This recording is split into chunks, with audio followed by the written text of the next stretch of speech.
So I'm going to show you how to paint this otter portrait on a 12 by 12 inch canvas panel in acrylics. Now I've already given the entire canvas a coat of acrylic medium, and while it was wet I added a transparent orange or a yellow, you can use either, into that wet medium to create an imprimatura or a coloured stained ground to paint onto. Now with a smaller nylon brush and some Payne's grey, I'm just going to apply or reinforce those dark areas and the little relevant points of detail that I don't want to lose when I paint over it, because I will be painting over this quite drastically, and you can see you can just about make out that the drawing is still there, but I just want to re-establish that. Just nice and loosely and free. And then once I've done that, quick spray of water, and using my 1 inch flat bristle brush, I can start to put in the background. Now the entire painting is going to be quite abstract. The parts of the animal are going to be Impressionist, and also very small, few parts are going to have a little bit of detail. And this is going to be basically the eye, nose, mouth and ears are going to have a little bit of detail, because that's where I want the viewer's eye to concentrate and focus on. So the rest can be very abstract and loose and Impressionist, and then the eye will be then concentrated on the face. And I really want this otter to stand out against that background, so I'm going to be using light and dark techniques. A bit of contrast, light against darks and darks against lights. So I'm going to put some dark areas in here now, the basic tones of the otter, the coat and the colouring. A little bit of burnt sienna and maybe red into that Payne's grey to give it a brown colour, and then a bit of raw umber and white to give a mid-tone for the white coat that it has on its cheeks and throat. And then a purplish hue for the top of the head, and I'll add 1 or 2 of those colours elsewhere as well. Quick spray of water, and then with my silicone tool, my Catalyst flexible silicone tool, I can move the paint around and start to make it abstract and messy. This is the first stage, and as you all know, I like to paint my first stage very messy. The messier the better.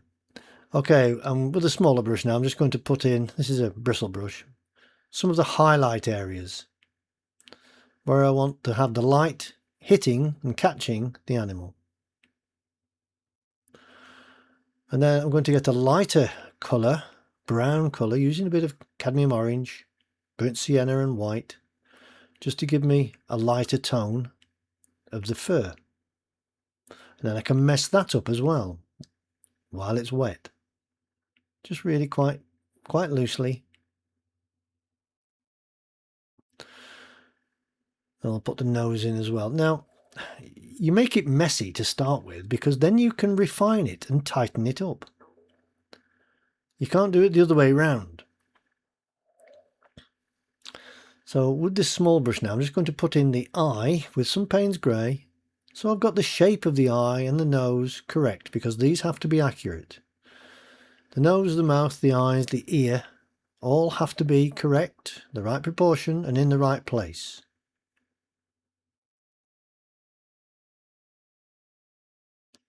Like that. I'll just get a light grey colour now and just put in a little highlight on the lower edge of the eyelid and the top of the eye, just to give it some shape. And I'll put some of those colours in the nose as well. Perhaps warm it up with a little bit of red, purple it up a little bit. That's about right there. And I'll keep refining that eye until I'm happy with it. It's looking a bit better now. A bit of highlight on the top of the ear, where it's just catching a little bit of the light, and also a few little highlights on the nose, and a little dot of light now into the eye. Really gives it some shape and colouring now, and realism. I'm not painting realistically, I'm just putting a little bit of detail in here and there. So don't get carried away with the detail. If you're doing this kind of thing, stop yourself. Remember, and keep in mind all the time, keep in your head, it's Impressionist. And I'm only putting that bit of detail just in a couple of spots, that's all. The rest is really quite loose, using this bristle brush here. Now these are Meeden oil painting brushes, and I like using oil paint brushes for acrylic painting. They produce much nicer brush strokes.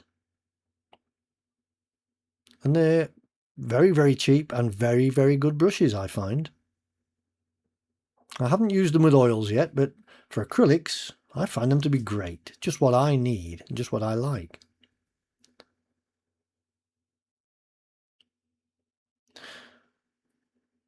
So I'll get some different colourings in here, some of these purple tones that are in the head there and just running slightly down the back of the head.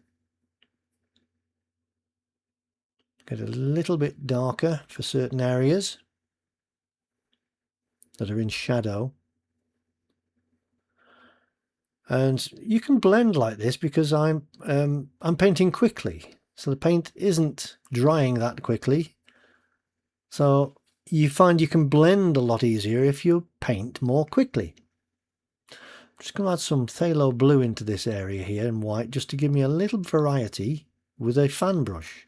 You can see how I can make little fur-like markings with it. Those little striations of fur. And I can actually darken that down a little bit just to soften it a little bit more. That's better. Not as stark and heavy now. A little bit more refined. And then with this rake brush I can do this similar sort of things, but a little bit more refined, just in certain areas. I don't want to go detail everywhere, just a little bit here and there. That's about all the detail I want to put in to the body. But in the top of the head I can concentrate a little bit more on refining it a little bit more, get that light edge there because it has to stand out against that background.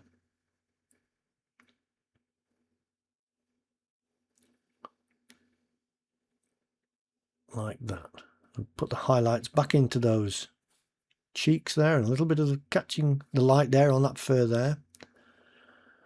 Now, all the brushes, materials and equipment that I use, I've left links in the description below if you're interested in them. And if you use those links, you'll be helping to support me and my channel, and that helps me to keep bringing you these videos. So once again, I'm applying those lights because they will sink in as they dry. They'll get a little bit more dull, so you have to go over them a few times once it's dry, in order for them to stay bright. And I'm just going to put in the shadow areas around this eye now, because each eye will have a shadow because it's in a socket and the eyelids create shadows. So be aware of that when you're doing any sort of detail. Look closely at your subject. And that's what painting really is all about, is looking closely. Artists tend to look more closely at a subject than people who don't paint. Okay, I'm putting some branches in now with a couple of brush strokes and then using my kitchen fork just to roughen them up and loosen them up a little bit. I like using this kitchen fork. I also like using my fingers. I can paint onto the canvas and then use my finger to move the paint around like that, and then use the fork back into that. So don't be afraid to get your fingers wet with paint. You can always wash them at the end of the day. I'm putting some other colours in here and using a kitchen towel now, a crumpled old damp kitchen towel or tissue, just to move the paint around and even apply the paint. Pick it up off the canvas, off the palette, and apply it to the canvas. So put the paint on, pick it up with the towel and paint with it. it produces different effects than a brush can make. So I'll just make that a little bit lighter. I'll just get that nice and bright there, and then pick it up with the towel and apply it.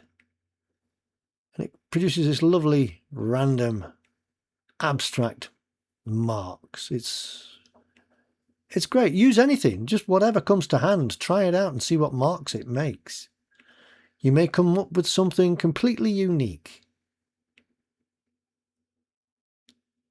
I'm going to put the branches back in again, different branches this time, and then use the fork once again to go over them, and it softens them and creates a little bit of texture within them.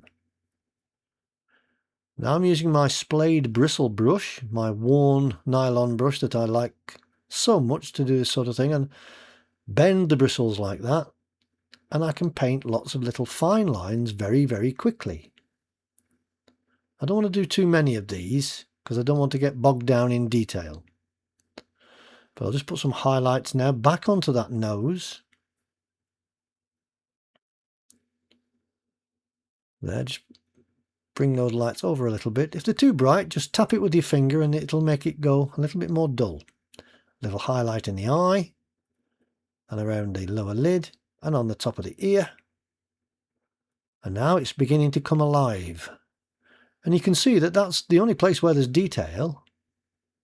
So that's where the eye is immediately drawn, straight to the face. And also because the outline of the head is reasonably sharp, whereas the rest of it is quite abstract and blurred. So your eye is going to immediately go to that sharp area. That's where the detail is and those hard edges are. Okay, it's a bit dark there, so tap it with my finger and it takes it off. Just like you can with a light colour. If it's too light, tap it with your finger and it'll go slightly more dull. If it's too dark, tap it with your finger and it'll remove some of the paint, make it go lighter. So again, I'm not afraid to get my fingers covered in paint. You can wash them at the end of the day. Or you can use a barrier cream if you are allergic to paint. Or gloves if you prefer that way. I can't stand using gloves when I'm painting. I'd much rather just wash my hands at the end of the session. Okay, just going to lighten that area up a little bit on the edge where it's catching the light. And again, re-establishing those highlights and bright lights where the sunlight's just catching it, and then quite heavily here on the neck.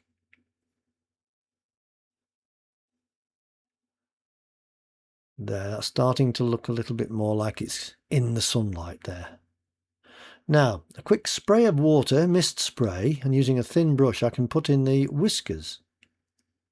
And I've said before in other videos that if you do spray it, very, very light mist spray, you'll find painting the whiskers a lot easier. These long fine lines, they just fall off the brush. Whereas if you did this on dry canvas, you would really struggle to paint these long, thin, fine lines. Okay, I'm going to put some on this side as well. Not as bright because the other side's more in sunlight. I'll put one or two light ones just where they catch a little bit of the light. And a few little stray hairs there, eyebrow hairs. And a few little brighter ones on that side there. Just as they catch the sunlight. And then one or two on that side. Not as many. And a little highlight there on top of the ear and around the edge of the face, and then a few little squiggles here and there, which I like. I like doing squiggly, rough hair like that. Okay, I'm getting the paint quite wet now, and I'm using the splatter technique to splatter some of the colours I've already used. So darks there, and I'm going to use some lights as well. And this creates movement. I like using this technique. Then I'll get some pure white, straight thick white to do the highlights once again, and that's the painting finished.